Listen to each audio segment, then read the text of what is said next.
Hello and welcome to a new episode of Talking Snooker with Phil Haig and Nick Metcalf.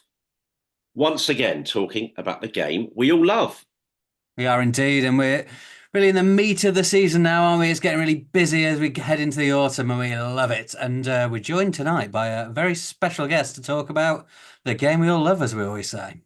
Very much so, Phil. Indeed, it's well, when the leaves start falling from the trees, we know, don't we, that means even more snooker in our lives. A week of play now at the English Open, and we're recording this Wednesday night, and we're getting a pretty good idea, aren't we? And certainly will over the next couple of hours of the last 16 stage to come, and it really is developing into an interesting tournament. Plenty more on that later. But as you say, we've got a guest presenter with us this week, and it really is a big voice of sport.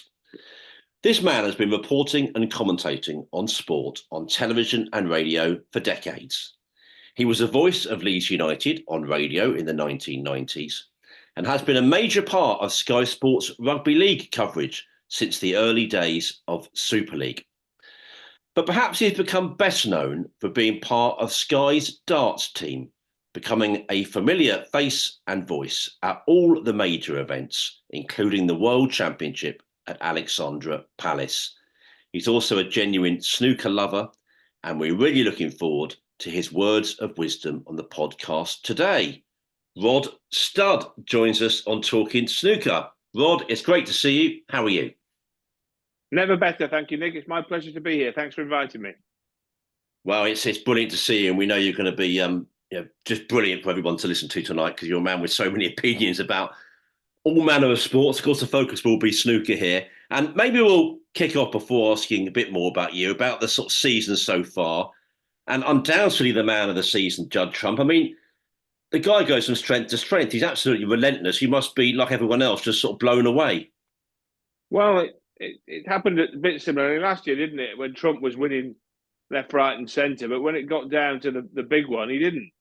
So I'm a believer that, all these other titles, and plenty of players say this, that they'd happily put all these trophies and titles in the bin to trade it off for a world championship at the end of the season. 5, 6 titles, they'd chuck those in the bin to win a world title. And Trump hasn't done that often enough, has he? That's the bottom line. And that's what I think he'll be judged on at the end of his career. I mean, how old do you know? About 35, isn't he? So, I mean, well, O'Sullivan's coming on 50, so maybe Judd Trump's got another 10, 12, 15 years left yet. But when he comes to the end of his career and he decides to turn it in, I think he'll be judged on how many world titles did you win, Judd? And if the answer is still one, it'll be, that wasn't a success, was it? That's how I'd read it anyway. So how do you see it when he says that he treats all these tournaments the same? Do you think that's just sort of talking himself into that, or just not true at all? I think he's talking himself into that, to be honest with you. I mean, the bottom line is, in snooker and in darts, the players are judged on world championships, and then there'll be a layer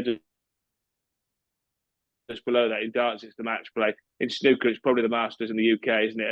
And maybe in time that we'll be persuaded that the Saudi Championship is in that rank as a big one as well. But it really is world championship, and the rest are below that. And Judd's not cut it at that level. I mean, it's amazing, really. When he beat Higgins in that final a few years ago, when he played the best session of snooker I've ever seen in a final, you'd get long odds, or you'd be very surprised if you said, well, he wouldn't win another one.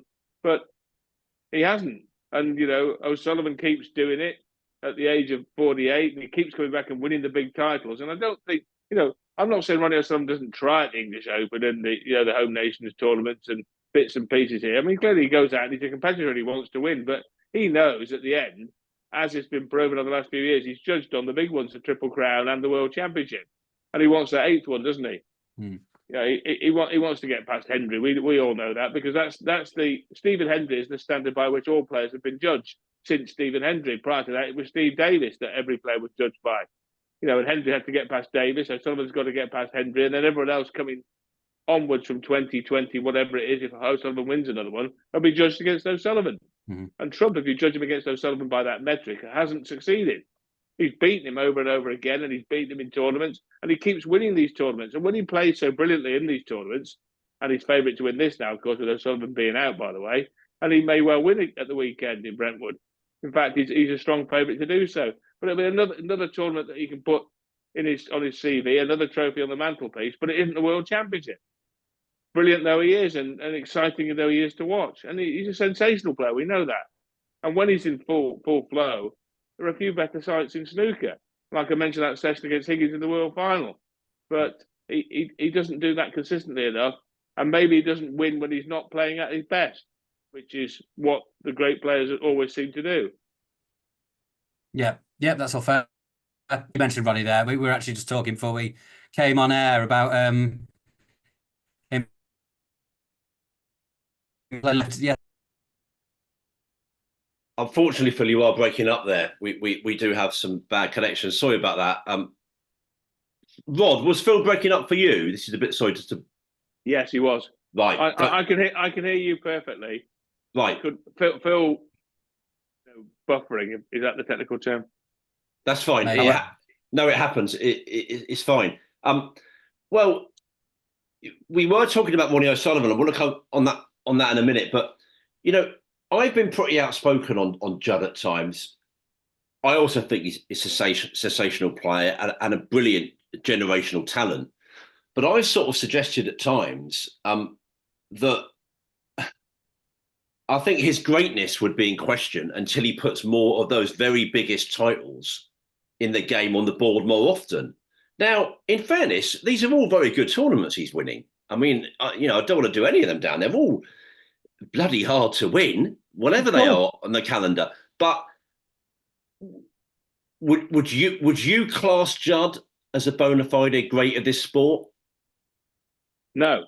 It's difficult to, let's have it right. It's difficult to win any tournament in any sport. And these snooker tournaments, and you could argue, I'm not sure I'd agree with you, that it's very difficult to win a tournament when it's all best of sevens till the last couple of rounds. I mean, trying to beat any professional player with the best of seven is hard. You play badly for 20 minutes and you're out.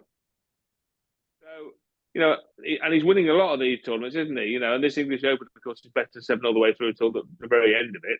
But to be a great player, great at the game, you've got to collect world titles. You've got to collect, real elite in snooker would be Triple Crown events, and he hasn't collected. What's he got? What is it? One UK and a couple of Masters. Am I right in thinking that? He's got 4 altogether with the Triple Crown. Yeah, plus he's obviously just won in Saudi Arabia, which is okay. Well, let's count that then. So he's got a World Championship. He's got a UK, and he's got two Masters, and he's got a Saudi Championship. So let's say he's got 5, but O'Sullivan's got them coming out of his ears.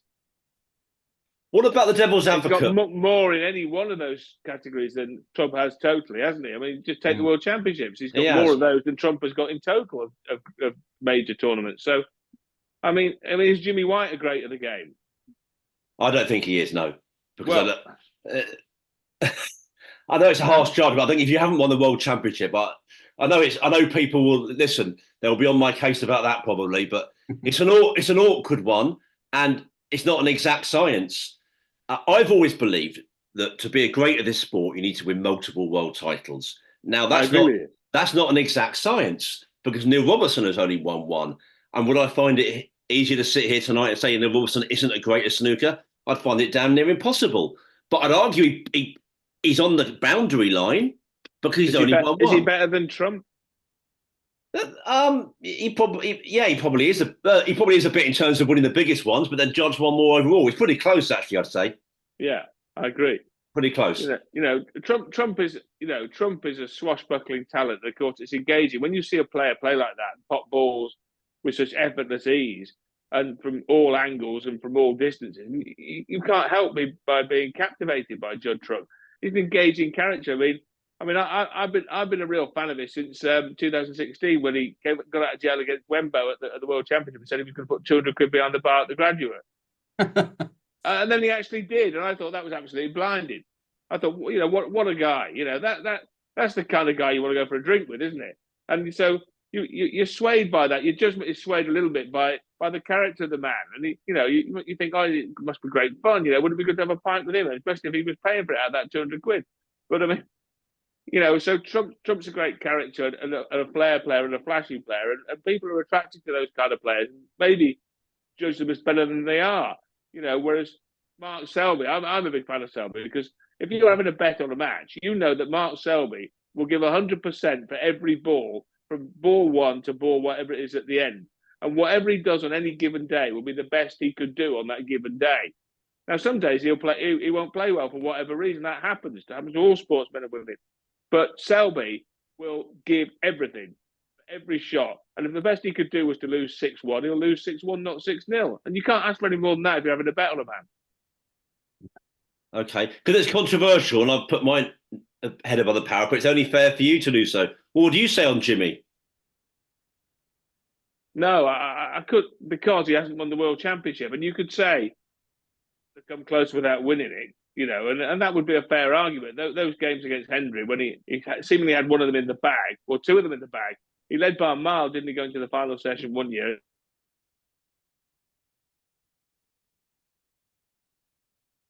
He did. And I think now Rod's breaking up. We're not having much luck here, folks. Oh, never mind. Oh.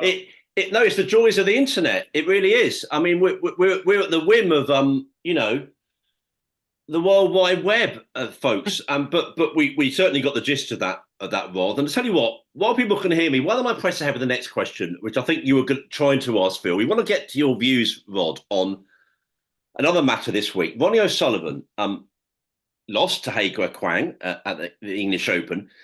Now, it's fair to say we have had a few people commenting, certainly via our social media forums, about Ronnie playing a lot of shots left-handed. I mean, what's your reaction? Is he playing too many shots left-handed?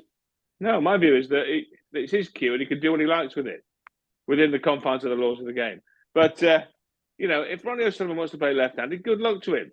And in fact, if I was sat in the chair watching him, I'd be thinking, you carry on, old son, because the fact is, O'Sullivan is very good left-handed. He beat you or me, Nick, left-handed. But I've heard a lot of experts say he wouldn't be anywhere near the top 16 ranked players in the world playing left-handed. So if you're playing O'Sullivan and he wants to play like a bloke ranked 32, you'd say thanks very much. You don't want him to play well. You don't want him to play right-handed. If he wants to, I mean, he can play blindfold for all he cares. You know, if you're playing O'Sullivan, you want him to underperform. And I would say he's more likely to underperform playing left-handed than he is right-handed. I mean, he can play left-handed sort of in and around the black spot, couldn't he? Just, you know, little stuns and screws very well. But as soon as he starts taking on long shots, I'd say he's likely to miss. Certainly more likely to miss than he is if he plays them right-handed. So why would you worry about it? I suppose a fan argument may be that he's still very good left-handed, but he's not as good as he is right-handed. Is he under any obligation to perform at his absolute peak? I mean, that's an interesting point. I mean, he'll turn up and try to win, won't he? That's his job. He's a competitor. I think people would be drawing a long bow if they're saying that O'Sullivan went into that match thinking I'm going to lose this match and just mess around. I can't have that at any price, because O'Sullivan will have turned up trying to win. And if he felt the best thing to do on any given shot was play left-handed, I mean, sometimes it's to avoid the rest, isn't it? But generally with Ronnie, he just fancies it left-handed. If he fancies playing left-handed, good luck to him. He's entitled to do what he likes with his cue, and you know, so I don't really have a problem with that. I don't think, you know, people watching should take offence on somebody else's behalf. You know, if the opponents, I mean, I don't see why the opponent would take offence either, because as I just alluded to, you've got more chance of beating O'Sullivan who plays left-handed than right-handed. So I think it's a bit of a non-issue, and there's a lot of non-issues that surround O'Sullivan. You know, I mean, anything Ronnie O'Sullivan does creates a headline, doesn't it? I mean, he's the main man. He's the box office ticket. And if Ronnie O'Sullivan sneezes and doesn't blow his nose properly, doesn't use a handkerchief, there'd be a headline about it, wouldn't there? So, you know, anything that Ronnie does is going to create a story. That's very true. I mean, another thing he said this week was that he feels he's coming towards the end. How much longer do you think he's got left? Tell you what, he's had more retirements than Frank Sinatra, hasn't he, Ronnie O'Sullivan? And Raymond van Barneveld. Barneveld's retired twice and come back 3 times. So, you know, I wonder who retire first, Ronnie or Raymond van Barneveld. But you know, he's 48, isn't he, Ronnie? I think so. You know, I mean, time and tide waits for no man, not even the great Ronnie O'Sullivan. So in the end, you know, there will be a time when he has to stop because he'll feel he's not good enough to compete. And then it's a question of whether he does a Steve Davis and just carries on because he enjoys the competition, even though he knows he can't win anymore. And that was great. And, you know, when Steve retired and went to the Crucible one more time and showed the trophy off. It was wonderful. There wasn't a dry eye in the house, was there? It was heartwarming. But Stephen Hendry took a different view, didn't he? He didn't want to, be playing in cubicles at the Barnsley Metrodome. Or what's wrong with the Barnsley Metrodome? I hasten to add, but I mean, Stephen Hendry didn't want to be competing in those qualifiers for tournaments, and so he just walked away, didn't he? I know he had that comeback, but really. Hendry just wasn't really of a frame of mind to compete in those things. So what O'Sullivan will do, I don't know. I could hazard a guess that I can't imagine Ronnie O'Sullivan would want to be playing, quotes, numpties at Barnsley, to qualify for things if he's ranked 64th or something. But, Ronnie might take a different view as he gets to his 50s. I'm not sure. He's a very hard man to predict because he turns up to actually almost all the tournaments now, even though he sort of... He play them, but he actually plays way more than he sort of suggests that he will play. So he does obviously love it a bit more than he suggests he does sometimes. Yeah, I think so. Yeah, I mean, he couldn't have played for all this time. I mean, I was just tallying up. I think he's played in 32 World Championships. It's absolutely. I mean, just to actually, never mind to have won the number he has, but to qualify for those World Championships, we all know how difficult it is to stay in the top 16, and to be in all those World Championships and all these tournaments just to compete in them. Is the longevity of O'Sullivan is the thing, isn't it? Not just the amazing talent of the man and the tournaments he's won over and over and over again, but the longevity to stay at the top for that period of time. And that's what I think marks him as most people's, GOAT, isn't it? That it's the longevity combined with the talent and the number of trophies he's won. And he's outlasted in terms of longevity, years played. He's outlasted Hendry, he's outlasted Davis. And that's what puts him above them, I think. Yeah, no, that would be that argument that many people make, and a vast majority of people, I'd say now. Although some people do go to bat for Hendry still, and I don't actually mind that because I think Hendry was an incredible champion, and I don't mind people still fighting for his corner. But yet, for me, it would be Ronnie. Listen, one thing I learned a long time ago is it's incredibly dangerous to start talking about any real decline in any of those members of the class of 92. As soon as you start doing that, one of the rascals will win big next week. You can guarantee it. If you start saying, I might be it. Not, you wouldn't say about Williams now, he's playing too well. But, I'm not sure John will ever win again. He'll go and win next week. You know what I mean? I'll tell you what, though, Nick. If you say at the end of a tournament, that's the last tournament this bloke will ever win, you'll be right at some point.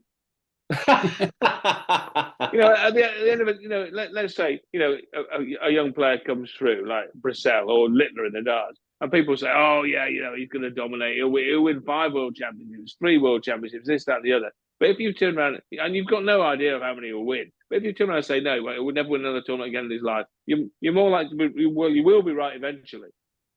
Oh, well, I know you're a big data man. I've got that over the years. Yeah. So here we go. Trump will never win another tournament again in his life. Okay. Right at some point, if you want, just keep playing that back every week. Yeah, we'll click that one up. Yeah. O'Sullivan will never win another thing in his life, and I'll be right with one of them eventually, or both of them eventually, of course. But look, trying to predict the outcome of sports matches is very tough, Nick. We all know that. So you're not the only one who would get something wrong if you had a stab in the dark. It's very difficult.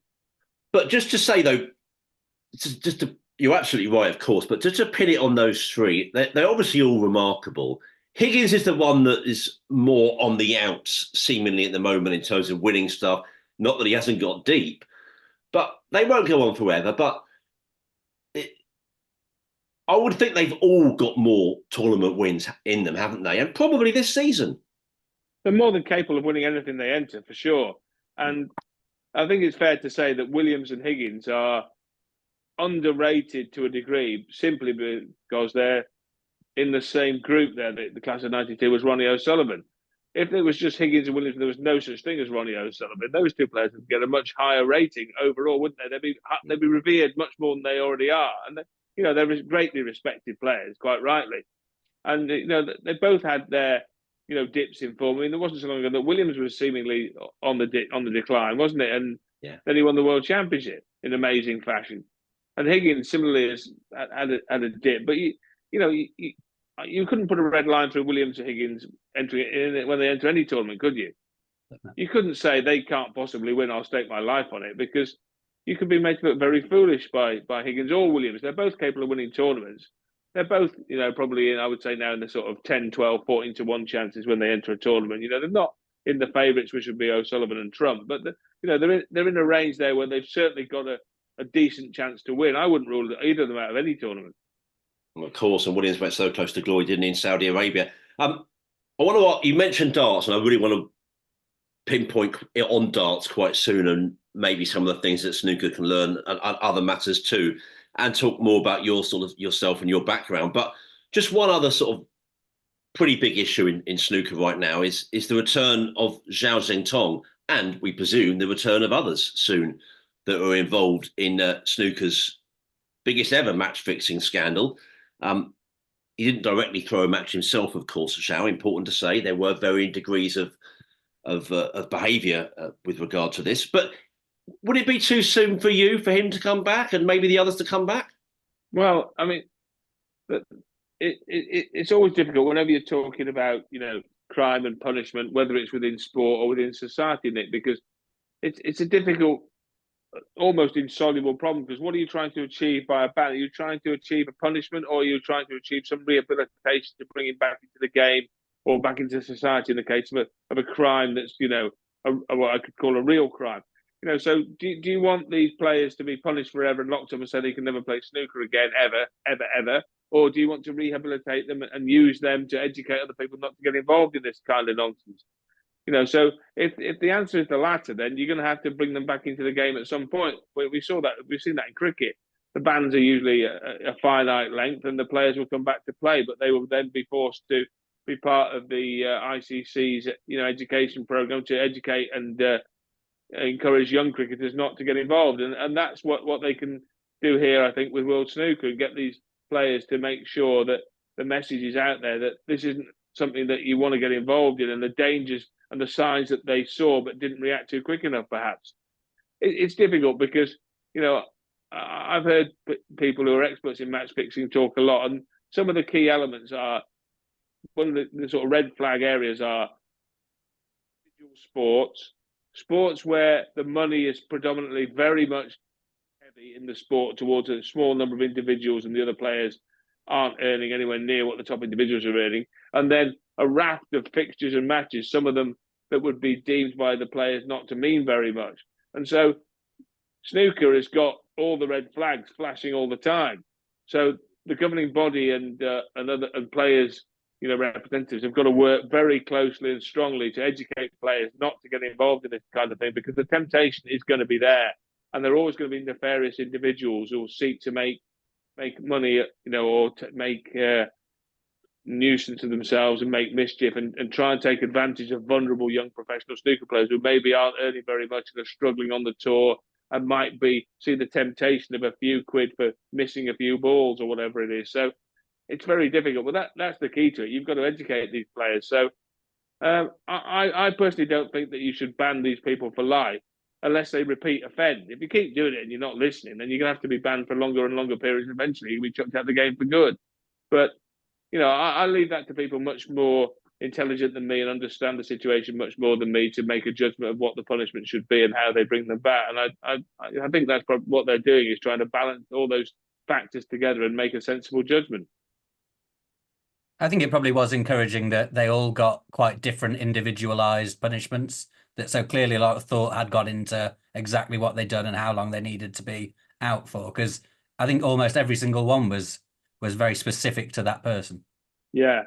What they've so they've obviously looked into it, deeply, and measured each individual case with regard, not just some knee-jerk, like anyone who's involved in anything is going to be banned for life and get rid of them all. Because I don't think that would solve the problem. It would treat the symptoms. I'm not sure it would treat the cause. But I mean, what these players have got to understand is, and this should be another thing where they should be educated, bookmakers' alarm systems are very sophisticated. If you try and get a bet on that looks a bit iffy, the bookmakers will have picked that up, almost before you put the bet on. Yeah. They know what you're going to do before you do. They're very clued up. Everything is flagged up by the bookmakers, and they've got a memorandum of understanding with sports governing bodies, including World Snooker. So, they're very quickly onto the case. If they see anything remotely dodgy, they'll be straight on the phone to World Snooker and say, "We're flagging up these bets that look dodgy for the match between X and Y coming up in half an hour." So we suggest you watch every shot in this match. And so the idea that you can pull the wool over bookmakers and nick a few quid like you might have done in the 1950s is it's just silly. I mean, and they've got to understand the futility of it all, the silliness of it all, and the punishments are strict and very severe. So that's the thing. You've got to educate these people to understand that this is not a course of action that's in any way advisable. There's you talk about risk and reward in life. The reward is pretty small because you couldn't get a bet on that would win you £1 million. No. So the reward is going to be small. That you can nick a few quid. Maybe enough for a meal out, and the risk is enormous. You can lose your career, certainly for a period of time. And if you're out of snooker for 6 months a year, the ranking points not just the money in your pocket, but the ranking points you're losing is astronomical. You'll disappear off the ladder very quickly. And once you've disappeared out of the top 32, 64, lost your card, etc., it's very difficult to get it back again, isn't it? Yeah.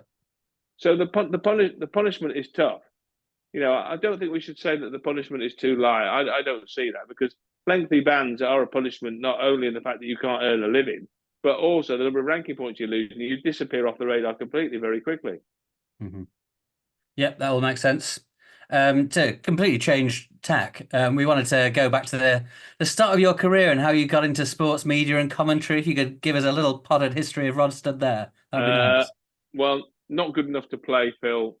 So, not good enough, not dedicated enough, and so never going to play. But fascinated from sport at an early age, and always wanted to do something in commentary. And when I was at school, I used to commentate on like staff pupil football matches and stuff like that, just for my own amusement, really. But and then I went to university in York, did some student radio, some student newspaper stuff, came out from there and realised I had to get a job somewhere. So I managed to somehow blag my way into a job at Radio Air in Leeds, which is a local independent radio station, and that was the time when Leeds United had a really good football team. It was so lucky. It was the window when Leeds had a good side for 2 years. Really, a really good side. And they got promoted from what I still call the second division, but most people now call the Championship, into what I call the first division, but most people now call the Premier League. And then within a couple of seasons, they won that Championship in 1992. Nick will remember that well when Man United were put to the sword. Man United. Yeah, no. Look, I was at West Ham with that absolutely ludicrous goal from Kenny Brown, sort of bounced off him. Yeah, and a nightmare really. But what I'm going to say is, of course, Kenny Brown would not go short of a drink anywhere in Leeds anytime. Well, Alec Ferguson, of course, famously said West Ham's effort was obscene, and he had a point, didn't he? They were a relegated team. They were tearing into Manchester United that night like it was a cup semi-final. Integrity of the competition, the honesty of the competition, Nick, isn't it? But we should say, of course, Howard Wilkinson, and that was a great triumph. The last English manager, I think it's still the case, isn't it? To win the top division. Yeah, to be fair, let's get it right. Leeds United in 91-92 were a very good side. Tremendous side. I mean, and whilst Manchester United really ought to have won it in the running, but threw away too many games, Leeds were there to swoop, and they had a really good team. They had Strachan and McAllister and Batty and Speed. I mean, it was an exquisite midfield, and it was a great time to be in Leeds and working in Leeds. It was exhilarating, and I was very lucky. And then after I left there in 99, and well, I got fired actually, but we don't want to really go into that. I was a bit of a nuisance by then, so I got fired anyway. But then I somehow managed to get lucky again here because the guy that ran the newsroom on Radio Piccadilly in Manchester, John Pickford, rang me up and he said, "You fancy coming and doing some Man United?" Because Steve Bauer, he said he's leaving to go and do MUTV, and Steve's now doing a lot of TV stuff. But Steve was leaving Piccadilly, so I went and did Man United in 98, 99. You might remember that season, Nick.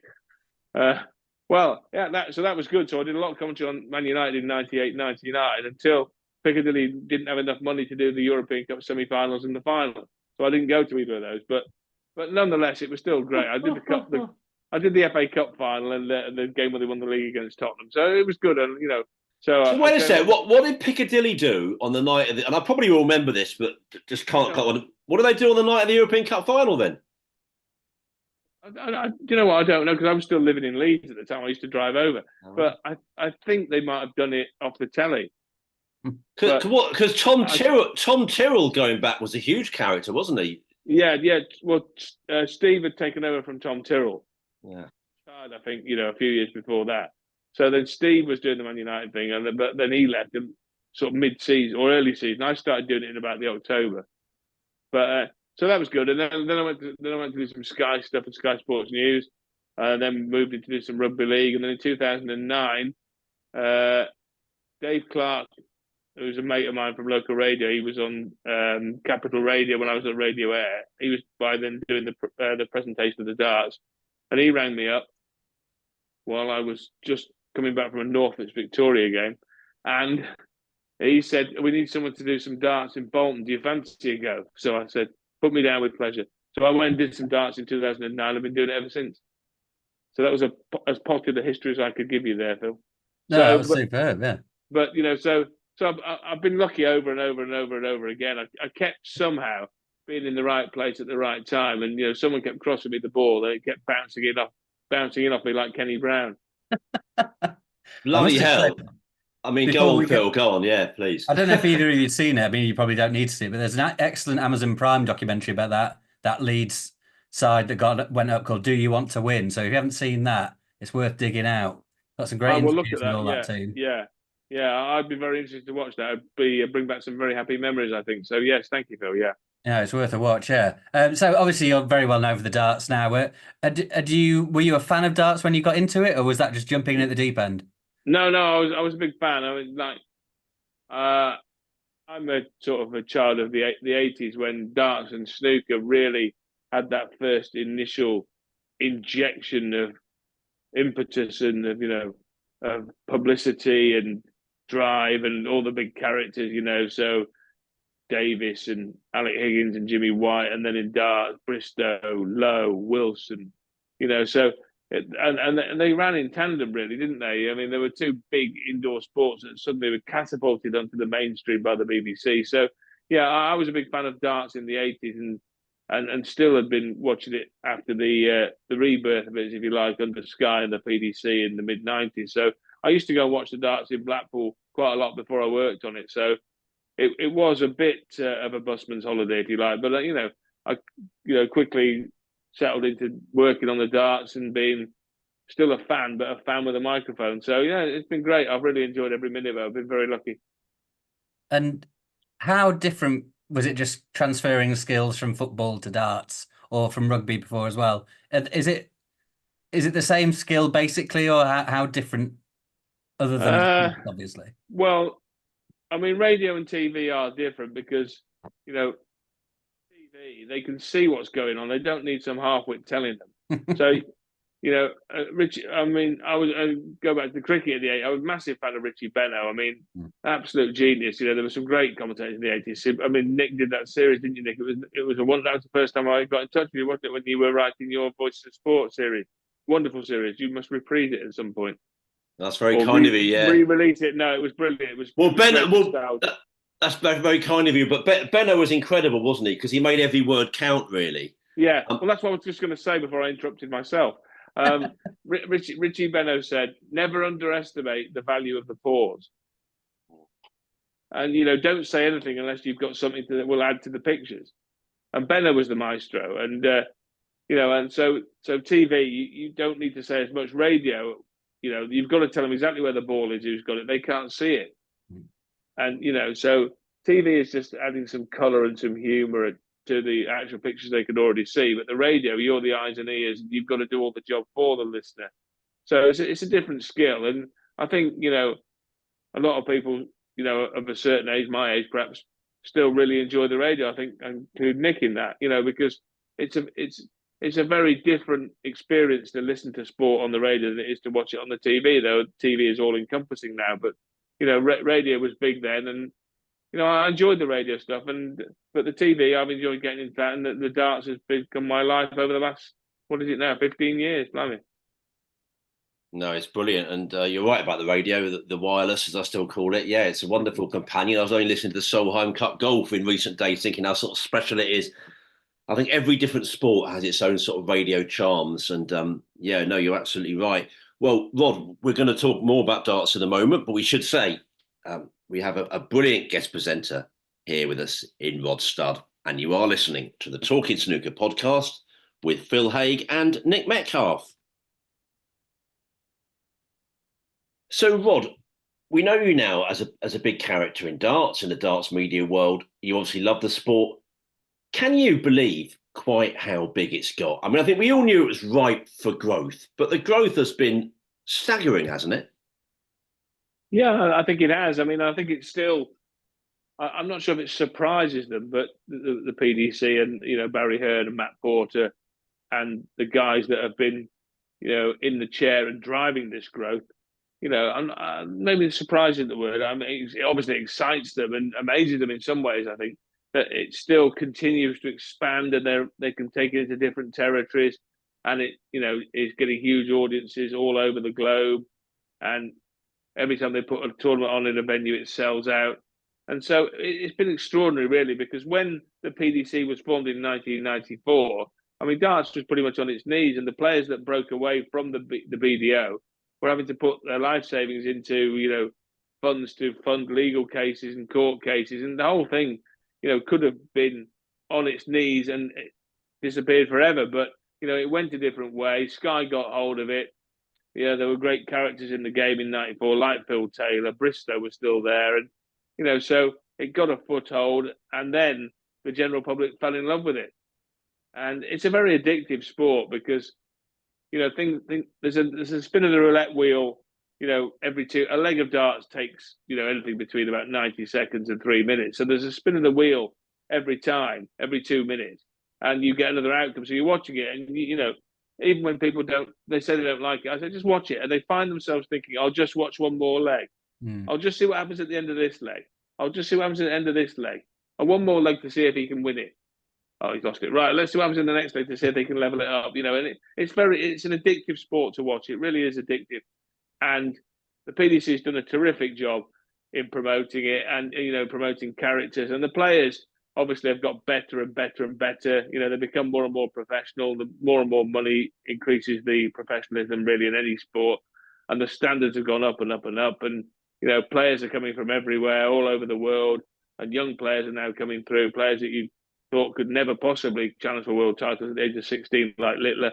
And with darts, it wasn't flatlining by any manner of means, because there were still great characters after Phil Taylor and like Van Gerwen, and Barnwell was still around. But Littler has ignited everything in an extraordinary way, and he's changed the dynamic of the demographics of the people watching darts. Like children are watching it now, teenagers.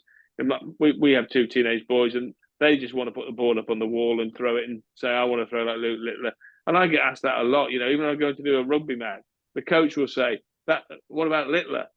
And, my lad, he's 16 and he's insisted I put a dart ball up in the garage, and he can beat me, by the way, and all this, and so they're all involved in it. And Littler's done that.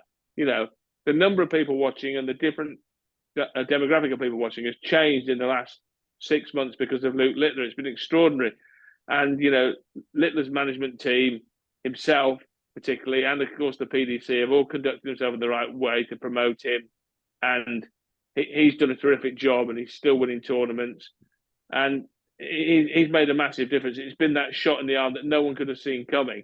I mean, darts wasn't by any means struggling, but it's difficult to maintain impetus. And Littler's made a big difference in that regard. And that may be, what snooker leads, because at the moment, Ronnie O'Sullivan is still a flag bearer, and he has been for some considerable time, hasn't he? And O'Sullivan is kind of the elite level player and the swashbuckling man of the people, So in the 80s, which is my era, Davis was the former, and White and Higgins Alec Higgins were the latter. And that kind of continued a bit. Hendry took over from Davis, didn't he? And Jimmy White was still around then, though, potting him off the lampshade. So, and this isn't something that a sport can necessarily manufacture. That these people just arrive, don't they? Really, you can make the ground fertile, but in the end, and plant the seeds. But you don't know if the flowers are going to flourish, and they just appear from nowhere half the time, like Littler. I mean, people knew of Littler, before he actually appeared at the Ali Pali. Within darts, he was a known face. But really, they're coming out of the blue, aren't they? So, and maybe that's what snooker needs. It needs somebody to come out of the blue. But I'm not sure how easy it is that just has to happen, I think, naturally. That makes a lot of sense. Just on a very sort of nerdy level, I love this thing you said about the constant outcomes in darts. And I think we did say it in the spring, Phil, in the episode. If not, we should say it now. It was the late Mike Watterson, that was very instrumental in creating that format of sets and legs that we know. We had Mark Watterson, his nephew, on Talking Snooker during the last World Championship, just gone, Rod. And there's something about that, isn't there? Yeah. You're not waiting long. You don't get bored watching darts very often because you've got another leg, 501, 501. And it might sound simplistic, but to hear you say it out loud like that, I really liked. Yeah, and you've got to throw every as well, haven't you? I mean, the speed of the players has got quicker as well. The players that are taking whatever, 15, 20 seconds over to deliver 3 darts are very few and far between now. And, 6, 7, 5 seconds for like Michael Smith for 3 darts, but 6, 7, 8 seconds is an average for the top players, and so everything's very, very quick. Bang, bang, bang, bang, bang, bang, bang, bang, bang, bang, bang, bang. There's no messing about, and the leg's over. Even when they miss a few at a double. And the other thing about darts is the misses are as exciting as the hits, because the legs, when they're all missing darts at a double, whilst they're rare, exciting. Because then it's, can he hit it? Can he hit it? Can he hit it? So it has that. It's a high speed. It's actually one of the fastest sports in the world, because darts are going like really quickly into the board. It's much quicker than you think. It's almost as quick as Formula One. It's bang, bang, bang all the time. And so snooker's a very different sport, isn't it? And Barry tried to dartsify it, if that's a word, and as Sid Waddell said, anything is a word in darts, kidder. so dartsified is a word, and Barry tried to dartsify it with the snooker shootout, didn't he? And you'd know better than me how successful that is. My youngest lad wants to go watch the snooker shootout. My eldest lad came with me to the Crucible last year. We saw the semi-final with Bingham and Jones, but he was captivated by that. He's a bit more sort of cerebral and sedate, whereas the younger one, he's more of a wild man. He wants to go down there and shout at them, But I don't know how much of a thing the snooker shootout is. You see, I'm of a different generation. I mean, I'd rather watch a test match than the 100. I'd rather sit in the Crucible and watch, Mark Selby trying to fathom out how to sort of outwit Ronnie O'Sullivan over 35 frames than watch, 10 seconds a shot. But I'm not sure. I mean, what the view is amongst the wider viewing public. Maybe they do like the snooker shootout. Well, I think it would be nice if we could get into a position like cricket, because they don't have a problem selling out test matches and 2020s. So if you can offer both, then that's the ideal, isn't it? Because you cater for all markets then. Well, they have a problem selling out test matches if it doesn't involve England v Australia or England v India, I think. But, so when they had a lot of trouble selling the Sri Lanka series, even though Sri Lanka were in the end competitive and won a test. But, they'll sell the Ashes to the cows come out. There's no question about that. And next time when India are over, they'll sell those test matches with ease. But, the 100 and the 2020 are still the driver for funding the domestic game. I don't think that the snooker shootout is ever going to replace what I would call real snooker. No. They're not going to have like 16 one-frame tournaments and scrap the UK Championship, are they? That's just not going to happen. So, and the World Championship is still sacrosanct, isn't it? And I'm sure, we'll get around to April and May and it'll be the same thing. Are they going to move it from the Crucible again? I wish I had £1 for every time I heard that. when I came to work in Leeds, you might have heard this place, Autumnal Stadium in Bradford. Yeah. It's a famous old rugby league ground. It had like 150,000 watching the game there in 1950 something, but it hasn't. I don't think it's been any way developed since then. But it must have been a story saying it was going to be redeveloped about 20 times since I've been in Yorkshire, and must be a nip and tuck now, which has been the story most. Autumnal Stadium redevelopment, or the Crucible no longer hosting the World Snooker Championship. I mean, it's every year, isn't it? It is, yeah. Punting it out every year. on Barry Litzler, Hearn can't help himself. Yeah, sorry, Phil. so on Litzler, I've mentioned it here before. I don't think there could be anything as good for a sport as what happened basically overnight with him in terms of the demographic you talk about. You know, how many hundreds of thousands you'd have to pay a marketing agency to get that level of change of demographic. It couldn't have been more perfect. But as you say, I think it is sort of a freak thing. But I think darts did really well with the JDC and the PDC's youth system to allow that to happen. And I think maybe snooker, which would kill for something like that to happen, maybe needs to improve, like you say, the foundations for it to grow. Yeah, the JDC, you're quite right, Phil, to mention that. I've done a terrific job with Steve Brown, former player from Bristol, who was a very good player in his own right, by the way. But he and his team have done a great job with the JDC, and the PDC have encouraged that and facilitated that.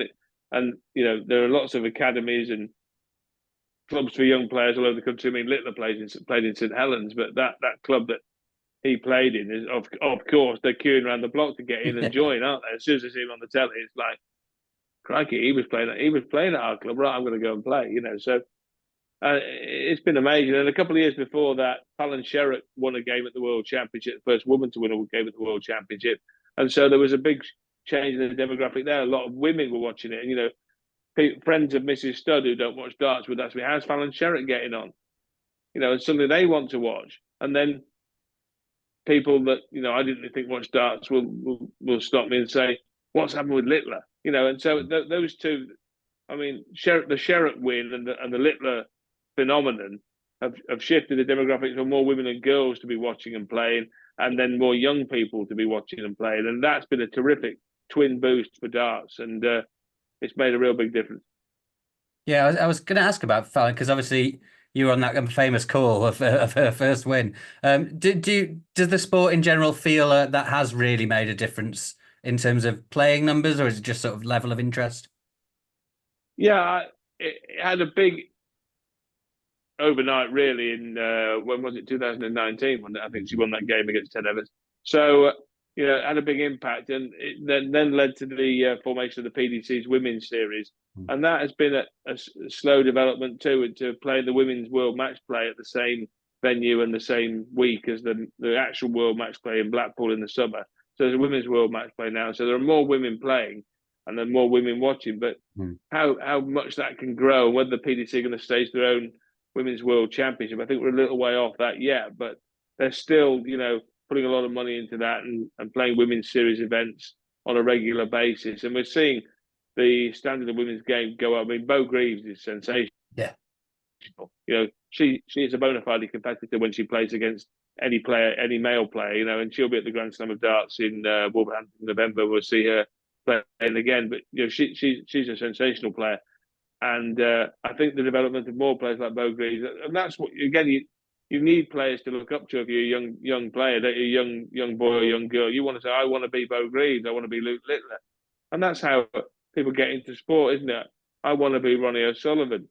You know, I'm going to have a go with a Q. I want to be Jimmy White or whatever it was when you were a kid. You know, so, and that's going to be important. But the development is still coming for sure in terms of the women's game. It hasn't reached anywhere the peak that the PDC want to get it to yet. And I think there's going to be more years of development before we get there. Yeah. Well, that makes a lot of sense. And I don't necessarily want to bang on the darts or snooker thing, because we often said on this podcast, they're often lumped together. Actually, for so many reasons, totally different. You know, you go to the darts and it's all big and noisy, you know, where snooker needs to be quiet, apart from things like the shootout. So I know it's a difficult thing to say, you know, in a broad brush, what can, you know, snooker maybe learn from darts, but you've been such a regular on the dart scene. Is there something specific you've seen maybe with the marketing, maybe with something you see at events that improves events, maybe behind the scenes? Is there maybe one or two things you've seen that you think, that might work at snooker, and snooker hasn't done that yet? Well, I think we've got to bear in mind that the people running snooker are essentially the same people as running darts, aren't they? Really, to all intents and purposes, it's still very much Matchroom's core, isn't it? So and these are people who are far more intelligent than me, Nick. I don't know why you're asking me. You should have Barry here, and he's got much more idea than I have. I mean, and so they know their record shows they know what they're doing.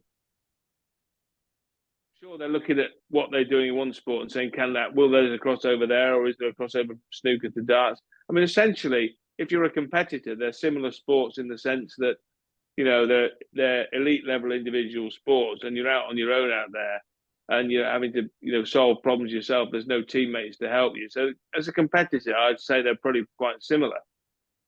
In terms of the spectator demographic or the spectator experience, darts is different, isn't it? Darts trades, and this is why, one of the most affected sports in terms of the spectacle during the COVID period, because darts with no fans, darts was really hit by that because the fans are part of the show, as we all know. So it was very difficult to have the darts tournaments on with no fans. And the PDC were playing in, piping in crowd noise, and how they managed to keep the plate spinning. It was a miracle, really. I mean, they kept events on, they kept events playing, which was a fantastic achievement. But darts as a spectacle was certainly not the same during COVID. Whereas snooker, I mean, you can play in an empty room, can't you? It's going to be quiet anyway. So perhaps it wasn't as badly affected. But, so it's the crowd experience that's so different from darts and snooker, isn't it? And that's, I'm sure, why Barry had thought it was a good idea to have a shootout, see if he could dartsify snooker. Whether it worked or not, others could judge. But I'm not sure snooker lends itself. You couldn't have the world championship with all that carry on, could you? I mean, you're just totally, changing the entire fabric of snooker. And similarly with golf, isn't it? Those are sports which just haven't got that environment. It's just different, and it's different. That doesn't mean darts is better. It's just different. I like going to the snooker and sitting and watching in silence, but by the same token, I used to like going to watch the darts as a punter and cheering and shouting. So I think you can enjoy both. Yeah, of course you can, and many people do, of course. Well, we're conscious we kept you a long time, Ronnie. You've been absolutely brilliant. The way you talk, it's absolutely obvious that you've been a snooker fan for a long time, and I imagine it's lifelong. I want to ask a bit more about sort of when your first memories, and who would have been your heroes when you were sort of growing up? Davis. I love Davis. I love Davis. I thought this bloke is just amazing, I don't know why, but I was more interested in people that won and how they won, and that's continued to be my passion. I love watching sport for the contest. We've seen now recently things what I call sport. Well, Mrs. Stood coined this phrase first. That's when we were in the 100. Sports themed entertainment, and it's not really a sporting contest at all. It's just something with some sport in it that's actually an entertainment. And the 100 being an example of sports. We were there. And I said, "This is just cricket for dummies." And she goes, "It's not cricket at all, you fool. It's cricket themed entertainment." and it is. They're putting up on the screen OUT, and I'm mucking about and nudging the rope next to me, going, "What does OUT? Is that good for one of the teams?" I mean, I'd rather have been at the Test match, but I mean, I don't mind it from time to time. But for me, I think sport is a contest between competitors, and the observers have suddenly become, well, the sports themed entertainment again. The observers have become more important than the competitors. And for me, sport is a contest, and the competitors are competing. And if you want to go and watch them compete, that's great. And if you don't, the contest will go on. It will just mean that there's less people watching. There'll be less money involved. The players will get paid less. But I couldn't care less what the players get paid. So anyway, to go back to your question about, I love Davis because I thought Davis was an arch competitor, and he was a winner, and I wanted to be on the side of the winners. So when he played White or Higgins, I just used to hope he'd send them packing, because they were this sort of like swashbuckling sort of, look good, but a bit all mouth, no trouserish type thing. They look very, very good, but they wouldn't win. And Davis would see them off when it really mattered, which he did most of the time, of course. So Davis was the guy that got me watching snooker. The first time I went to the Crucible, we were at university in York, and we got in the days when you could make a postal application for tickets, Nick and Phil. So we sent off a ticket. So this was the 1987 final between Davis and Joe Johnson, the second final, the rematch. So we got tickets for the evening session of the first day. That was the first time I went to the Crucible. That was it. Then I was hooked. Well, I was watching it on TV, but then I was hooked. I thought, this place. I went in there and sat in those wonderful gold seats, and I just thought, this is it, And I'm sure that's a feeling that's been replicated by thousands of people who've gone into the Crucible for the first time and fallen in love with it. And I just thought, this is magical. And from then on, I've tried to go as often as I possibly could. And obviously, it's quite tough to get tickets. But when you're a sidekick of Wade Mardell, he can pull a few strings. And sometimes manage. Well, he has 100% record. He always gets us in somehow. Although I thought we were going to get banned the year that his phone went off when Barry Hawkins was trying to clear up against Matt Selt in a last frame decider in the first round that year. And then backstage, he bumped into Ding Junhui and nearly knocked him over when he was ready to go on stage. So he had an absolute mare that year. So everything went wrong, but we keep going and we keep enjoying it. So yeah, so I've been going to the Crucible since the late '80s, and I hope to continue to go in there for many, many years to come. Well, a few things there. I mean, York University. I mean, it's a proper rogues gallery. Now I think about it, the three media figures that I can think of off the top of my head from York University are Greg Dyke, you, and me. I mean, that's a real Wow. that's an unholy trinity, isn't it? That the other thing that comes to mind is I don't really care what players are paid either. I mean, I said that recently, and people reacted like, "Oh, that's funny." I'm not bothered. Yeah, I mean, when the sports themed entertainment brigade say we need to grow the game, we need more money in the game, and if you say what for, why, we all know that generally more money goes to a sport, it goes on player wages. So more money's gone into snooker, the prize money's gone up. More money goes into golf, the prize money goes up. The Open, more money goes into football, wages become ludicrous. So if they said we're going to spend it all on youth development, try and encourage young people to enjoy snooker or golf or whatever sport it is, I'd be all for it. But I mean, I don't even know what Steve Davis earned for those finals in the '80s. I do know that Dennis Priestley earned £10,000 winning the first PDC World Championship in 1994, and the last one was Luke Humphries' £500,000. And I don't think, Luke Humphries. I think Luke Humphries is a brilliant player, and I've got the utmost respect for the man. But I've got no more respect for him than if he was earning 10,000 or 500,000. Dennis Priestley is still one of the greatest players ever to pick up a dart. He's always referred to when in conversation as the great Dennis Priestley, and he's a wonderful man and a wonderful darts player. And the fact that it was 10,000 or 50,000 doesn't lessen my respect for him. He won the world championship. I couldn't care less if it was for 2 bags of crisps and a pint of lager. And I think the idea that pumping more and more money into player wages and prize money is a good thing. It doesn't make any difference to me. I just want to see the contest. And some people might be really attracted by all that and think it's a big thing. And I think Barry often talks about it, doesn't he? The players always want the money. Do they though? Or do they want to win? Are they competitive? I'm sure that they enjoy winning and enjoy spending the money. Don't get me wrong. But I'm sure Judd Trump has found a good use for the prize money from the last tournament in Saudi. But in the end, winning world titles and big championships is the thing you want to do when you grow up playing sport. And it's always like, this putt is for the Open, the black for the World Championship, not the black for £500,000. Nobody says that in a snooker club, do they? You get over a black and you go and you tell yourself in your head, this for the World Championship in a Ted Lowe voice, and this double 16 for the World Championship, not this double 16 for 500 grand. No kid picks up a dart dreaming of winning 500 grand. They're dreaming of winning the World Championship. Nobody pots balls in the club, dreaming of winning money. They dream of winning titles, world championships, getting on the same table as O'Sullivan or Trump. I'm sure Littler didn't think, oh, I'll be able to win £1 million next year. When he got on the hockey against Humphreys on that night at the Ali Pally, he actually thought I could win the world championship here. That's what he was thinking of, not how much money could I earn next year. So I think we might be losing the plot here with all this. How much money we can wring out of professional sport, how much we can get on this TV deal or this sponsorship. I mean, obviously, I want the TV deals because I want to be working on it, obviously.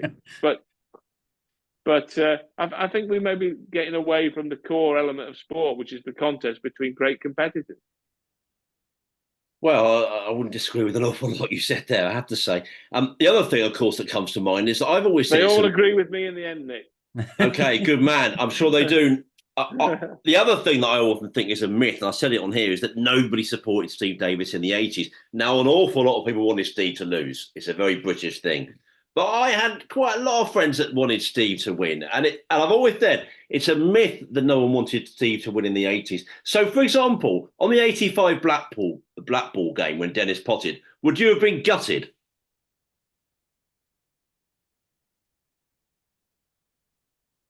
I wanted Davis to win. Actually, I think I fell asleep. My memory of that is I fell asleep.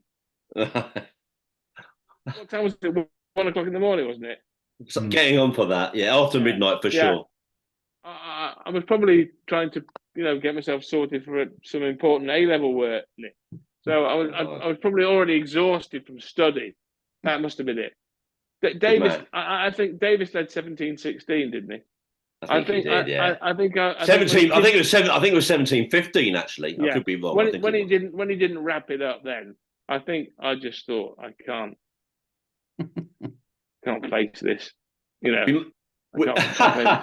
may not have had sound for that bit, but I think the answer was when you were gutted was yes. I could literally now we got a YouTube service, Rod. There are so few viewers for it. I think that it's going to go into minus soon, isn't it, Phil? We've seen like -10, -20. Now we're getting a few on there, really, but they may be able to lip read. I don't think you can have minus. That's a bit like a snooker player's got a pot success rate of 92%, and then he knocks a few in, and you say, if he carries on potting like this, it'll be up to 100% soon. Think about it. Think about it. I am thinking about it, but I'm also thinking about the next question, which is we have to talk about something that was really quite extraordinary, actually, Rod, that happened to you during the first pandemic lockdown. Obviously, told my voice is getting a lot more serious. And for people that do know you and know your story, they know all about it. But for those that don't, I mean, you had an incredibly dramatic and very sad health episode, didn't you, during that first lockdown pandemic? Tell us about it. Well, you're quite right. It was in the first lockdown. It was in May 2020, and I was out in the garden hanging some washing up, which I don't do very often. But and I just had basically, just to cut long story short, I had a stroke. It was an extraordinary feeling, and it just felt I'd lost control of my left leg, and it collapsed in the garden. But luckily, Mrs. Studd was in the kitchen, and she heard what had happened, and phoned the ambulance. Otherwise, I might not be here to tell you the story. But so I ended up in hospital for 5 weeks, having had a stroke. And then I've had to recover from that, and it's been a long haul. There's been a lot of hard work, and there's been a lot of help from a lot of great people, notably Mrs. Studd and my 2 boys, but some brilliant physios. So it's been a long road back, and I'm still treading it, Nick, to be honest. I'm still improving and getting a little bit better and a little bit better. So I've managed to get back to work and doing the job I love so much. So much kudos and thanks to Sky Sports and Sky Sports Darts for helping me back to work. So, and my friends and colleagues like Stuart Pike and Wayne and Mark Webster and Emma Payton and the rest of the team. So, I've been very lucky, really, because it could have been a lot worse. It really could, but it could have been completely catastrophic. So I'm lucky to still be in. I'm lucky to still be able to do the job I love so much. Of course, and you mentioned your wife Louise. I mean, the thing is, it was her quick actions, wasn't it? She sort of sprung very quickly into action. and called the relevant services, and obviously thank God. But you told the story very well. I've seen it. Rob Maul, our colleague of ours, covered it very well. And you know, it was literally sort of blink of an eye, and that was obviously, it was so important, wasn't it? Absolutely, yeah, it really is. I mean, Louise will play her role down, but you know, without Louise, it would have been catastrophic. You know, and I'm very grateful. Obviously, she's an exceptional human being, but you know, it was absolutely crucial. It is crucial to recognise the signs of stroke.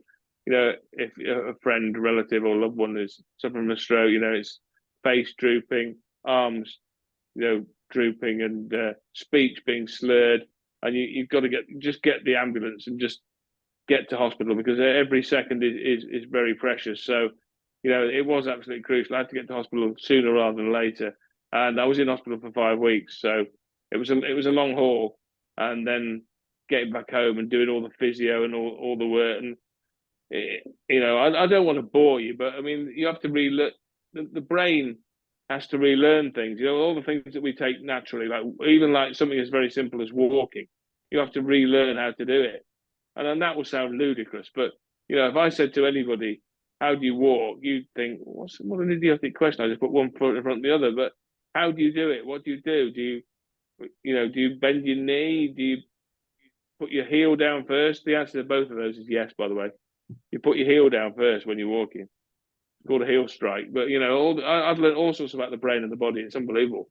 Things I now know about sort of finger flexors, and that the bicep isn't really called the bicep, it's the brachioradialis, but everyone calls it the bicep. That's slightly further up. But the nonsense I know about the body now is absolutely unbelievable. But you know, it's been a long haul, and you know, and it hasn't been all miserable. There's been a lot of funny things happening. I mean, there's some chaotic stuff carried on in the recovery process, which we still laugh about. But you know, all in all, I'm very lucky to still be here, and it is thanks to Mrs. Studd and the brilliant physios I've worked with, and the nurses and doctors at the hospital where I was in Halifax. So, you know, as I say, I'm really lucky, Nick, to still be here, because things could have gone horribly wrong. Well, I was going to say it's inspirational stuff that you got back to sort of the top of the game before you said all that, and now I think it's even more inspirational relearning things like that. But I remember just watching as a darts fan when you came back into the booth and you were back on our screens, and it felt quite emotional because we were all so pleased to see you back. And I hope you felt a lot of the love from the fans after all that. Yeah, you're very kind, Phil. Yeah, you're very kind. Yeah, I did. I mean, we all know that social media can be a brutal place, and normally, of course, I get my fair share of being slaughtered like anybody else that's commentating on TV does. But it wasn't like that over that period. It was awash with good wishes, and it was amazing, really. And people were expressing a lot of love. And as I've got better and stronger, things have returned back to the norm of, like, you know, which indicates to me that they probably don't even realise I had a stroke, which is good sometimes.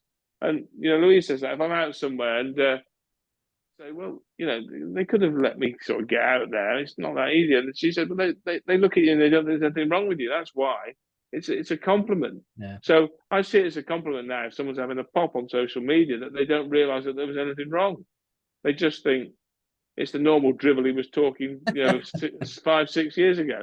But you know, it's a long time ago. And as I said to Phil Bars when he did an interview with me when I got back to work in 2021, I wasn't the only one having a tough time in 2020. You know, there were people who had it much worse than me. There were people there was hundreds of thousands of people in the UK and more worldwide that lost relatives in that period, wasn't there, in COVID? You know, so the fact that I got laid up in hospital for 5 weeks and had to do a lot of rehab, you know, wasn't as bad as it could have been and certainly wasn't as bad as it was for a lot of people who've lost relatives. So, you know, I think you've always got to be looking on the bright side. You know, you've got to be positive. You've got to get up every morning and realise that, you know, there's a new day ahead and it can be great, and you should enjoy it. You know, I've come to realise that every day is a gift, so you've got to embrace it and enjoy it. And even if you have a bad day, tomorrow can be better. Yeah. So, you know, I hate to be a philosopher, but you know, I do find myself thinking like that. You know, because in watching sport and in sport, we tend to get, you know, overemphasizing and sort of hung up on sports results, don't we? But you know, if a pot gets missed, does it? It's not the end. It's not the end of the world, is it? It may feel like it at the time, and something can feel really important in a darts match or a rugby match, but in the end of it all, it's not. It's not life or death, which some things are. Yeah, absolutely. I mean, that moment when you first picked the microphone up again, was that? Do you remember that specifically as an emotional time? Were you nervous about going back Yeah. on air? I was a bit filled. Yeah, it was emotional. I did. I thought I could cry, but I didn't manage to get through it. But yeah, I did. I was quite confident, but I wasn't entirely sure if I'd be able to get it back, and would I be able to talk in the same way. But I think gradually, that was quite nerve-wracking. I did the game with Pikey and Wayne at the match play, but gradually I think I've got my voice has got stronger. I did some work with a voice coach. And she's very good, Sarah.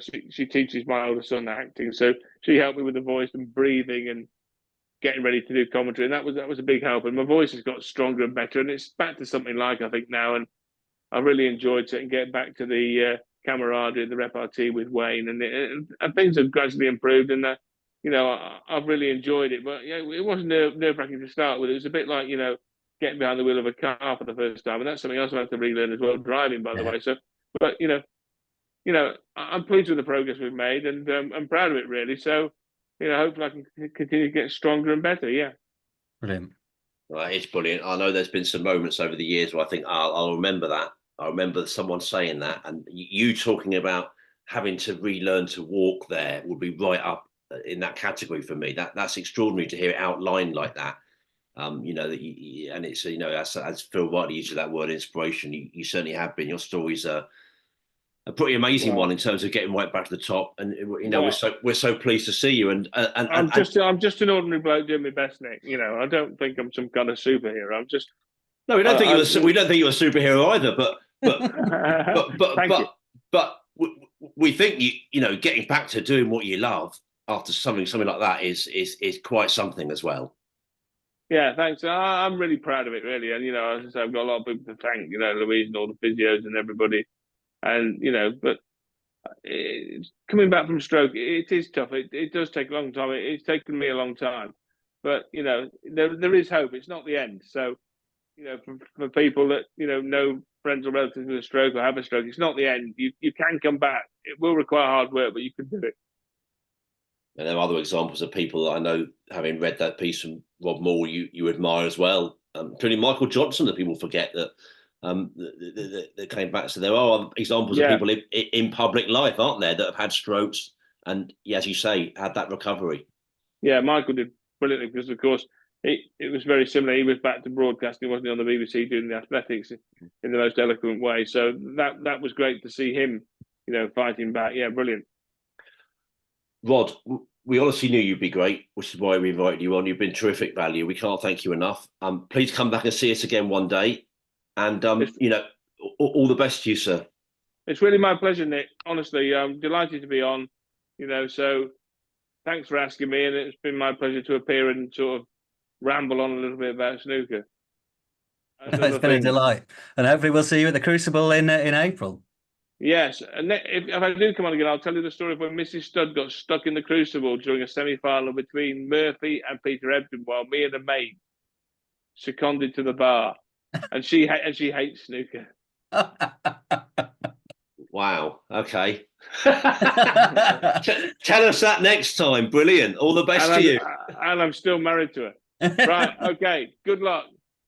All the best to you. Cheers, Rod. Cheers, Rod. All the best. Phil, thanks, Nick. Take care. Well, Phil, I mean, that was just great value, wasn't it? Thoroughly enjoyable. It was superb to have Rod on.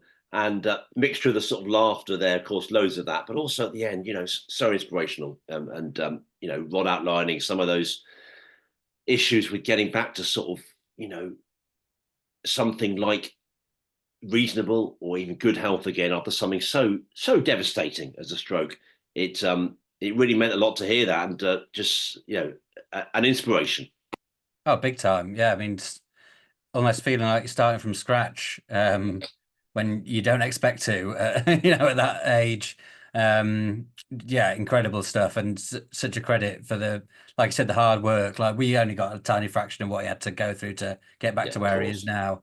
It would have been an incredible amount of effort. So very, very impressive, and yeah, really inspirational stuff. We got some more to get through, haven't we? And we'll do that. And we should say you are listening here to the Talking Snooker podcast with Phil Haigh and Nick Metcalf. Phil, you better get your video printer hat on. It's the English Open. Stuff going on as we speak. But maybe we'll go back first to what's happened in the tournament. And of course, it is going to be different to some of the other events, isn't it? That it's all been in Brentwood, even before that, what was it, last 64 stage. So I know you were taking a look at the earlier days and some of the stories there. Maybe another maximum included. Yeah, incredible. Yeah. So yeah, it's been quite good actually. I like this sort of switch. So we had Thursday, Friday, Saturday with the qualifying, then just Sunday off, which felt like a massive shame. We didn't have anything to watch there, but then back to the main event on Monday. But yeah, a few highlights from those first few days. A bit of history, didn't we? Rihanna against Mink in the first all women's match in a ranking event, and refereed by a woman as well, Natalia Gradinari. So that was a nice bit of snooker history there, which Mink won that match. Yeah, I remember that watching that first day, and there was some stuff that wasn't great. You know, these are the lowest ranked players, so not all good. But it ended with a cracker between Michael Holt and Gong Zhenxi, which Holt won in a decider. And there were some good wins for youngsters, Citizens and Revez and Liam Davis. Onto the Friday, amateur player Oliver Sykes, 18-year-old. He's one of the top sort of juniors in the country. Good win for him against Julien Leclerc. And that maximum you mentioned, Fan Zhenji against Liam Pullen. Pullen won the first two frames of that match. Fan won the next three and then knocked in a 147 in the last, so win 4-2. First maximum of his career. So he's on for the high break unless someone matches it. And then Saturday, just a couple that I noted down were memorable. Zhang Jun, another teenager looking good. He beat Tian Peng Fei 4-2. Ishpreet Singh Chadha we'll mention because he's continued his good run. Beat Graham Dott 4-2 on that day. And David Grace, who's had a bit of an up-down season so far, beat Lasowski, didn't he? But he's had some bad losses as well. Then beat Marco Fu 4-0. So yeah, sort of a mixed bag from David so far this season, but that was a very good one. So yeah, there was plenty of other stuff going on, but a few highlights I picked out there from those sort of opening round / qualifier days. And some good highlights. And for all the results, of course, go to our friends at snooker.org or the WST website. And there was loads going on. Well, the story then moved on to Monday. Should say that I went on Monday, actually, for the night session. And yeah, I enjoyed myself. Not my first time at Brentwood, so I sort of knew what to expect. And you know, you're never going to get glamour there, of course, but it's functional. It's perfectly sort of decent for watching an evening of snooker. And there was decent crowds in, particularly for the TV table. The TV table that night was Kyron Wilson v David Grace. I had half an eye on that. And, well, David had a really good start, actually. He made a break of 70 in the opening frame. And I thought, oh, he might be going places here. But Kyron was a good 4-1 winner after that. Took control of the match, really. Breaks of 52 and 108 along the way for him. But, yeah, mainly, what I was watching the aforementioned Ishpreet Singh Chadha against Jack Jones. And, well, it did look like that match was going Jones' way, you know, breaks of 66, 72 and 83 to go 3-1 up. Singh Chadha wasn't playing badly by any means, but he sort of missed a few and you think, yeah, in a short match, he's not quite done for, but he's under big pressure here. But, you know, credit him, he fought back to win it. I mean, the really crucial moment, Jack was 3-2 up and 53-0 up.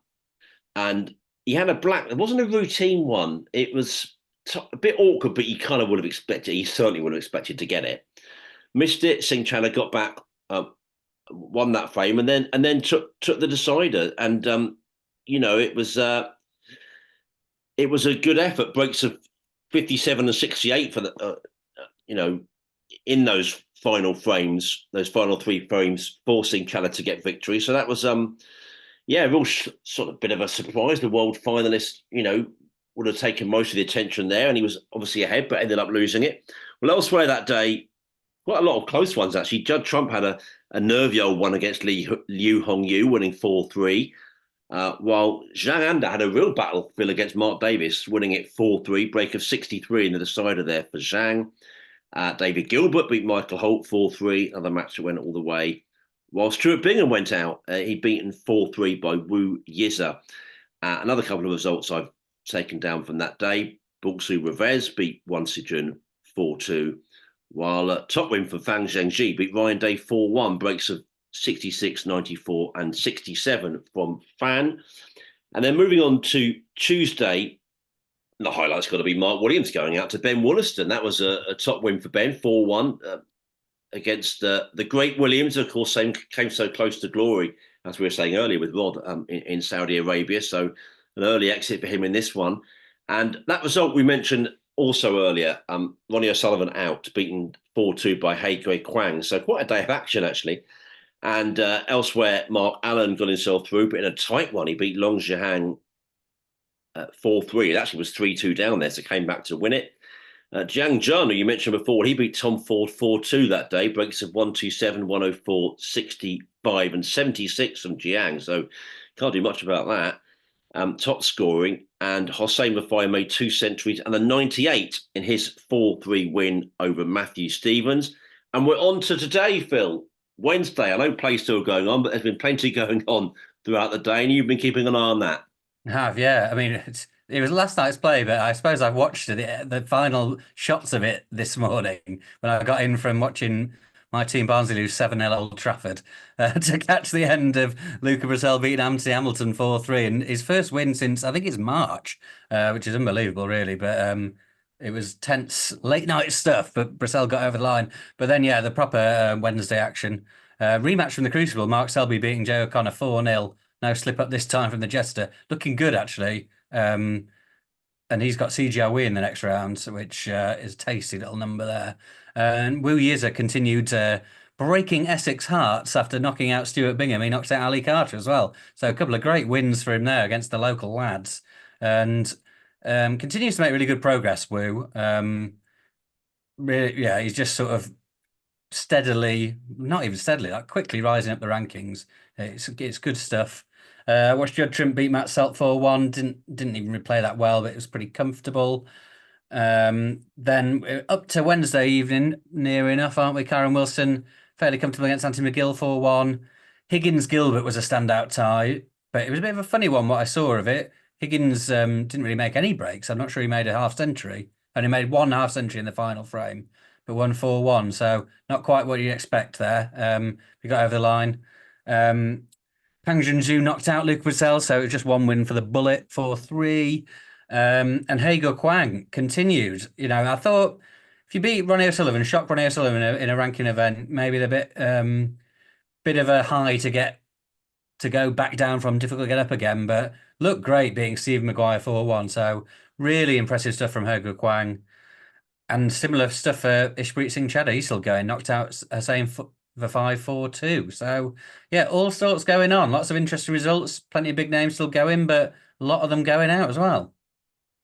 Definitely, yeah, real old mix. And I tell you what, the old last 16 we're up to now, aren't we? Coming up tomorrow here in the UK, Thursday. And there's some absolute crackers here, Phil. Looking at this, Mark Allen, John Higgins, roll up, roll up. Yeah. Absolute beauty.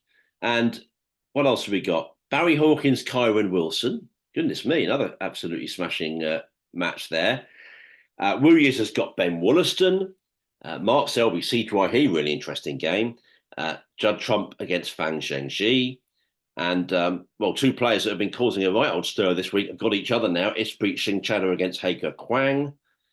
And Chris Wakelin's playing Pang Jung-soo. And I think I've mentioned them all there. The only other one I haven't mentioned is Ross Muir, who's got Sean Murphy or Neil Robertson. They're now playing as we speak. Robertson's going very well. I can see 3-0 up there against Murphy, Phil. So, listen, in a short match, Sean could still turn that round. But that to me is indicative of just what we've been saying about Robertson, who's looking more and more the part. So, eyes glued to the screen all day Thursday, eh? It's definitely going to be, yeah. And shout out to Ross Muir there. It's a great run from him. I actually watched a bit of his match where he beat Gary Wilson 4-3 in the previous round before beating Jamie Jones. So a couple of really good wins for Ross, who doesn't get loads, really. So he'll relish a chance in the last 16 there. But, yeah, Robertson, it was... Well, I think there was always a chance he could completely click back into gear out of nowhere. But I think it was always more likely he was going to take a bit of a steady return. And I think he's on that, isn't he? He's looking more and more convincing all the time. And if if you just complete this resounding win over Murphy, who's been playing great, then that'll be very impressive. Yeah, definitely. So that's really interesting. By the time you listen to this, no doubt you'll be checking scores, including that match that will be completed. So if it's not, done before we go off air, we'll say otherwise. Do check snooker.org or WST. And to just clarify, actually, because I didn't quite get the specifics right over my ticket for last time. No one will care about this apart from me, probably. But just to say, ticket was actually £15. That was the cost of the ticket, with a £1.50 booking fee and a £1.60 transaction fee. So that seems a bit funny, booking fee and transaction fee. That's what it was for me, £18.10. I've got to say, it's good value, that. It's good value. I mean, and as you said, I think it was about 25 for the whole day. So pretty good. I always struggle a bit with venues that aren't near railway stations. That's sort of my problem. That's my shortcoming. But that's one thing. But listen, the crowds are turning up there, no doubt about it. They've been very healthy throughout the week, particularly for the TV tables, and no doubt that will continue. Phil, should we talk British Open? That's coming up, isn't it? In Cheltenham, starting on Monday. And I've got scribbled down a few from that tournament. We've got some good old matches. How do you fancy Mark Allen, Gary Wilson on Monday morning? Don't mind if we do, eh? Judd Trump's got Robert Milkins. And then later on in the day, into Monday night, actually, Ali Carter, Bulsu Revez, I thought one that caught my eye. Park Selby, that's a new one on everyone, isn't it? Probably called Mark Selby, isn't he? He's got Pang Jung Soo. And then Zhang Anda, Jordan Brown. Looking ahead to next Tuesday morning, Graham Dott against Zhao Yulong. Match that caught my eye. C2IE, Julian Boyko as well.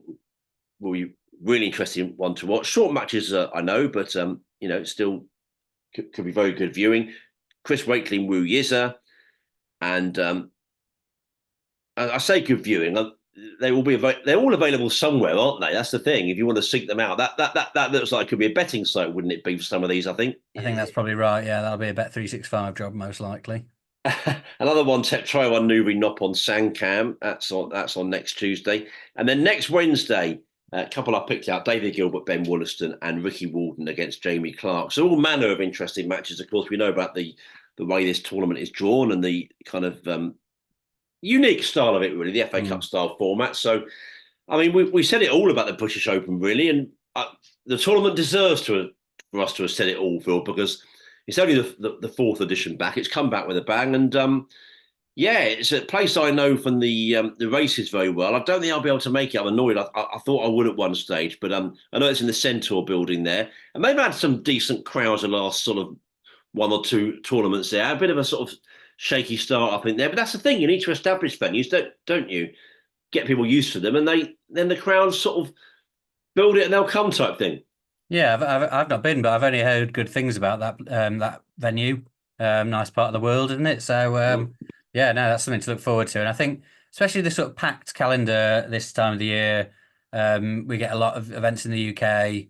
I mean, literally the English finishes on Sunday and this starts on Monday. So it's important to differentiate them, and just the different draw in this does make it a completely different event, and one of the better events on the calendar as a result of the FA Cup style draw for my money. So yeah, very enjoyable.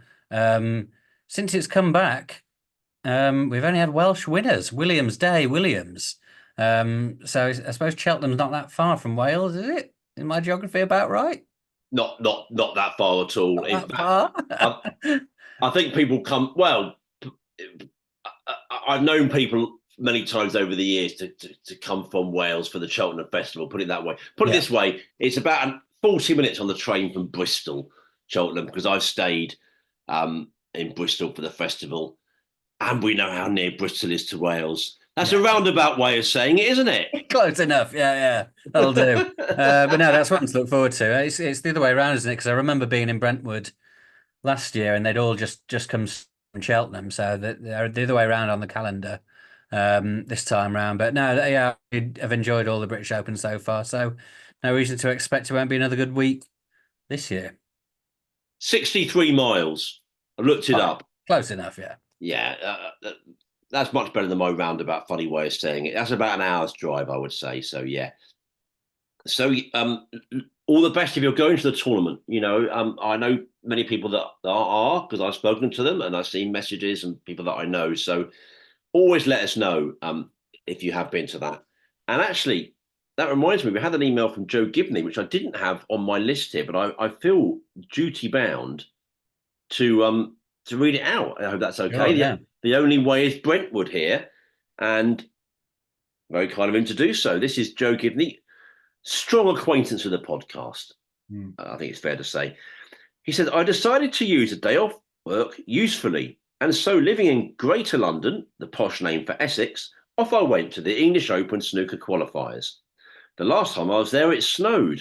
The boiler had broken at the venue, and there was no hot water. That's when we tried to do it live, didn't we? That episode It didn't happen for 100th, wasn't it? Great plans and all that. Thankfully, this time a September calendar entry meant there was no reenactment of Ice Station Zebra. The lovely Elizabeth line takes me to Brentwood in under half an hour from home. Well, that's how I got there, by the way. 40 minutes from Liverpool Street.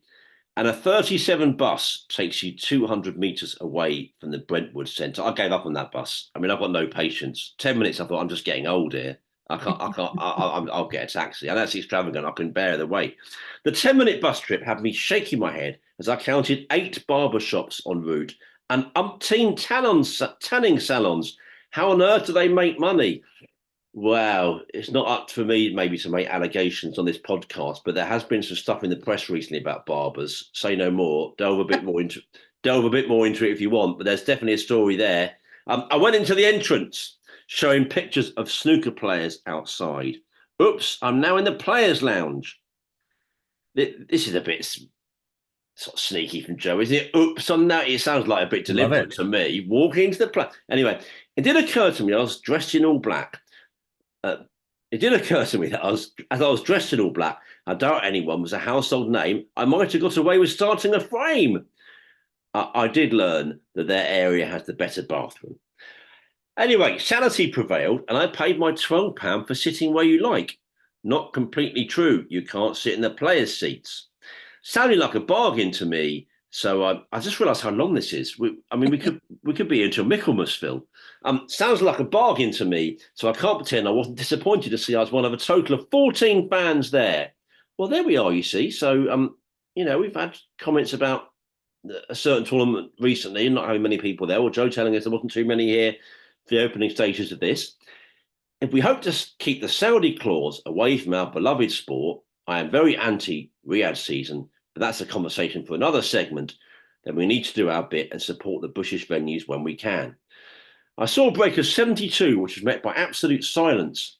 I wondered if I'd stumbled into the making of a sequel to A Quiet Place. So when a break of 71 followed, I was determined to be the rebel and applauded alone. Surely a break of 100 from Blackwell wouldn't make the officials cross and leave them in a pickle. Sorry, not sorry. You should be sorry for some of these, Joe. To be honest, this is proper old Christmas cracker stuff, isn't it? Again, just me, and perhaps I'd stumbled across a meeting of monks taking a vow of silence. Time for a drink. I asked a security guard on my tiptoeing way out if I could bring a drink back in. Yes, sir. They'll decant it for you. I feared the guard may have mistaken the stylish James Bond dinner scene in Goldfinger with a decanter as opposed to throwing my drink into a plastic glass. Anyway, it was a moot point because there were no outside food or drink stalls. Do you want to take over the reading of this? It's so much of my voice. Incredible. What about taking it from anyway? It was a moot point. Anyway, it was a moot point because there were no outside food or drink stalls. They must have known the expected attendance for a Thursday. And the indoor bar was closed, so it was a slice of cake and a lovely £4.50 milkshake. Considered asking for it to be decanted, but thought better of it. In mid-afternoon, the staff, who were all lovely and knowledgeable and very helpful, were suddenly very much on their toes for the main business of the day. No, not the snooker, the school swimming lessons. Suppose I had better spend a paragraph talking snooker. You can see all 4 tables at once, depending on where you sat. And the best quality came from a Latvian I had previously seen on a stream a couple of times called Artemis. Played a high-quality match in a 4-2 win, and even when he missed match ball, did not shirk the moment when another opportunity presented itself minutes later. He's young, but already plays the right shots at the right time. He has a big future. That's his career ruined then. Apologies. So, on the whole, if you're a first-timer, this isn't the place for you. Go to the Masters. If you're a diehard, it's marvellous value for what was over 12 hours of non-stop play. But take a phone number for a taxi with you. The last bus back into Brentwood departs from outside the centre at 6:28 p.m. Yours, Joe Gibney. Sensational advice and storytelling there from Joe, I thought. And yeah, I mean, that gives you a feel of what these sort of low-key events are like early in the. I know that the English builds up, but those early rounds, it's as low-key as it gets. But if you're as into snooker as a lot of the people listening to this podcast are, it's dreamy stuff. It was, I know I was a bit flippant at times, but you told some real stories there, Joe. And I have to say, that's got to be podcast history, Phil. Have we ever shared the reading of one bit of correspondence? I don't think we have. 4 years in, I don't think we've ever shared a piece of correspondence. But I thought it was the gentlemanly thing to do a bit, and also that was a lot of my voice, frankly, wasn't it? But there we go. Thank you very much indeed, Joe. Should we move on to any other business? You got an eye on Murphy Robertson. I can see you glancing. I think Sean got one back, didn't he? 3-1, yeah. So 3-1, so still going. Well, let me give you a bit of news. About me, if that's okay. I'll be writing columns for Sporting Life again this season, and the first of them will be on the great Mark Williams in the coming days. I'm not sure Mark would get many love letters these days, would he, Phil? I'm not sure. I wouldn't like to say. Most of us probably don't. It feels like quite an old-fashioned thing, love letters. Not sure I'll get that many. But I'll be sending one off to Mark anyway soon. And well, everyone can read it. It'll be on the Sporting Life website. I wouldn't mind that bit again. Never mind. Anyway, the columns will be good, put it that way. That's what I'm aiming for. All manner of snooker issues, of course, as ever, throughout the coming months as the season unfolds. I've also got a bit about Judd Trump and rightly offering him fulsome praise. I think the involved would be quite strong on Judd Trump there, by the way. Right off the bat. Strong the views there, yeah, not messing about. So that's I'm very pleased about that, and I hope you'll enjoy reading those. I say the first one on Mark Williams should be live this weekend. Phil, we set a date. The Tony Meo Trophy. It's going to be in October. So let the mind games begin. You're much better at them than me. You're that massive mind games man. But anyway, yeah. Let's maybe get a little bit of practice in, but we're looking forward to it, aren't we? Yeah, no, a highlight of the season. It feels a long time ago, that last one. A year's a long time to wait. But yeah, looking forward to it. We're going to Potters in Swaddlingcoat, the home of Mr. David Gilbert. So yeah, looking forward to it. We'll let you know how it goes. Hard to predict these Tony Meos. Very hard to predict. That's part of its charm, I think, actually. Yeah. I say, people are saying gravitas. That seems like a big word to use about the Tony Meo Trophy, but it's got something. I will say that about it. And one thing it has got is that massive unpredictability. And you couldn't really predict it for love nor money.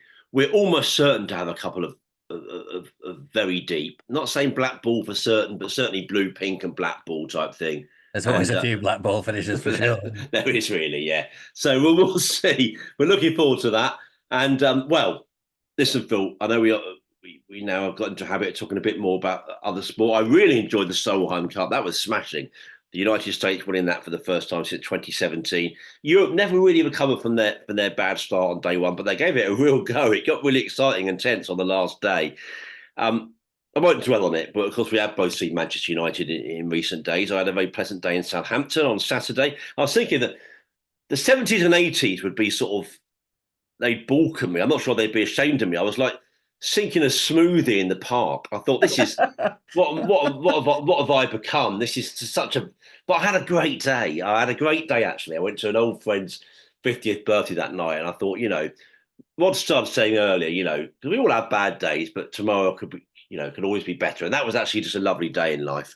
And I know you obviously went to Old Trafford on Tuesday. And I've got to say, when you are anyone can beat anyone in cups. There can always be shocks, but I think you wanted a few more favours from the home manager than that, didn't you? I mean, that was a bloody strong Manchester United side.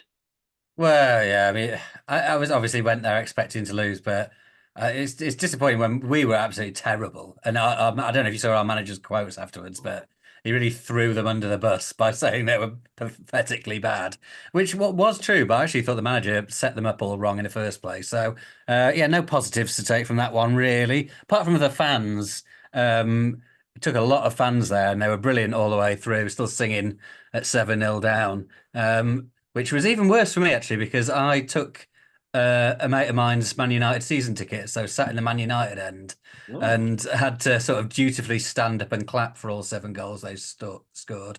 So it was a bad evening out for me really. And I tell you what, the crowd. I mean, I don't go to many Premier League games, especially not at that level of club.